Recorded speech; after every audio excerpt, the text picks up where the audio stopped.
Thank you for tuning in to Zim News Beat TV.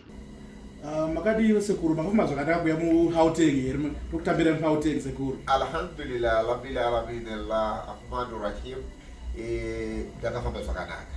Ndinotenda steering because South Africa kwakuita Sekuru zeva ndiri kuno ku South Africa kwa Gauteng swalaka Allah subhanahu wa ta'ala adikujeperei kana mukabira panze apa pakutochisa vazukuru atida kana rugare kana pekupinda chaipo ndikumashaya South Africa ndirimo ndabva ku Cape Town yezvo ndabva Gauteng kunoku kuJoburg.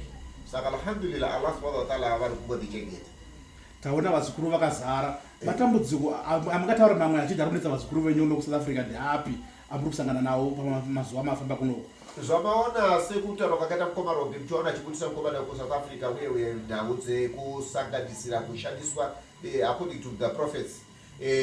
Matambudziko mukoma akawandisa nokuti handikunyeperei ndikusangana nezvinhu zvakangowanda handikakuti ndita kuti tiwatiwere vamwe vakazvipa makumbo vamwe maspiritual husband vamwe zvinhu zvacho zvakangowanda so mawandira azakaita zvinhu izvozvo handikushaya kuti ndinoita sei ende varwere variko South Africa vakawanda zvirwere zvakasiyana siyana maspiritual husband vanasikana kurara ndozvinhu zvainochone mukadzi mai vakabva ku UK vai tiri kuZimbabwe pokuchema kuti no magavhumenti yemuAfrica kamagare pasi titaure nhau dzekuti kune munhu ari kurepwa but vamwe vakurepa in spiritual replicacy.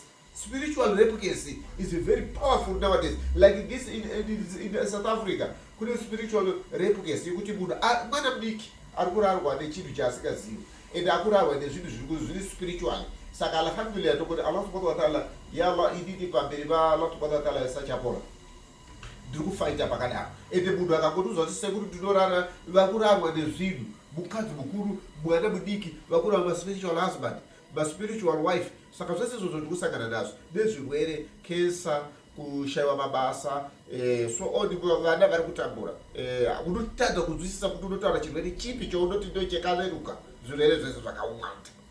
Saka muri kuno kwenguva yakadini nhai Sekuru? Alhamdulillah kuno kwaHauteng nhasi ndozuva re1 mangwana zuva rechi2 wallahi musi weMonday ndine mazuva kuZimbabwe vanhu vagara kwawandisa vanhu. Saka so far ndiri kumbotora 2 days chete handizivi kuziva kuti ndinovapedza here nhasi kana kuti mangwana acho handizivi but vanenge vasara vazukuru vangu vanongondiregera vanotevera kuZimbabwe wallahi.